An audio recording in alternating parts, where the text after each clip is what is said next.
Bienvenue à tous chers amis internautes pour notre traditionnelle revue de presse sur Afrique Sport. Nous débutons ce numéro en Angleterre avec le Daily Telegraph qui nous rapporte la victoire des Three Lions face au pays de Galles avec 54 sélections au total pour les 11 titulaires des Three Lions, 2 joueurs qui vivaient leur première titularisation et 2 autres qui disputaient même leur toute première minute en A. Gareth Southgate n'a pas lésiné sur le renouvellement, ses choix se sont révélés payants, les nouveaux ayant saisi à pleine main la petite chance qui leur était offerte de bousculer la hiérarchie, 3-0 face au pays de Galles. Et toujours autour de cette rencontre, The Times chavire pour un homme, Dominic Calvert-Lewin. Il ne peut s'arrêter de marquer, s'exclame le journal. Ce dernier qui domine pour l'heure la Premier League après 4 journées a inscrit son 10e but de la saison, 6 en championnat, 3 en Coupe de la Ligue et donc 1 avec l'Angleterre. C'était sur un centre de Jack Grealish.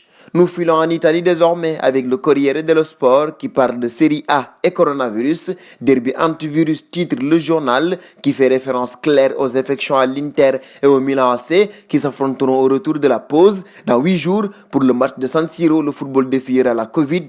Lit-on dans le journal, l'Inter en est à 4 cas positifs et Ibrahimovic n'est toujours pas guéri, mais la FIGC rassure, on ne s'arrêtera pas. C'est un vrai défi. Nous resterons en Italie avec Tuttosport qui révèle le propos de Mircea Lucescu, ce dernier entraîneur du Dynamo Kiev et rival des champions d'Italie, la Juve, complimente Andrea Pirlo qui avait lancé à ses 15 ans à Brescia en le comparant à Zidane et Pep Guardiola. Pour lui, le nouvel entraîneur de la vieille dame a du charisme, est un génie, un phénomène. La rencontre entre les deux hommes est très attendue en Italie. Un passage en Espagne désormais. Ici, le journal AS met Adama Traoré en avant. Le jeune joueur né international espagnol a les projecteurs braqués sur lui depuis sa première convocation face au Portugal. Il y va d'ailleurs de ses confessions et semble très confiant. Il avance que s'il est la même personne qu'il était hier, c'est un jour de perdu. Un message comme pour dire qu'il veut progresser de jour en jour. Le joueur parle également de sa musculature impressionnante et avance qu'il ne rate pas la salle de gym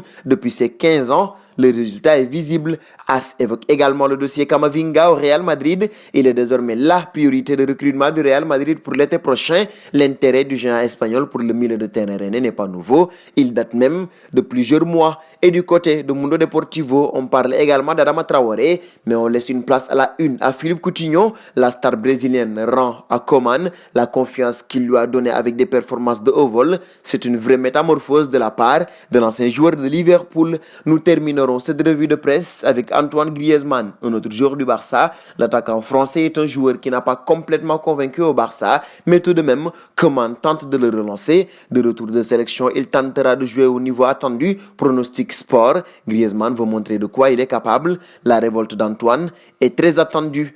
Et c'est cette information qui met un terme à la revue de presse du jour. Une revue de presse que vous retrouverez demain sur Afrique Sport. En attendant, si vous êtes nouveau sur la chaîne, n'oubliez pas de vous abonner et d'activer la cloche de notification pour être au courant des informations football à temps. La revue de presse du vendredi 9 octobre, c'est désormais terminée. Nous vous disons à très vite sur Afrique Sport.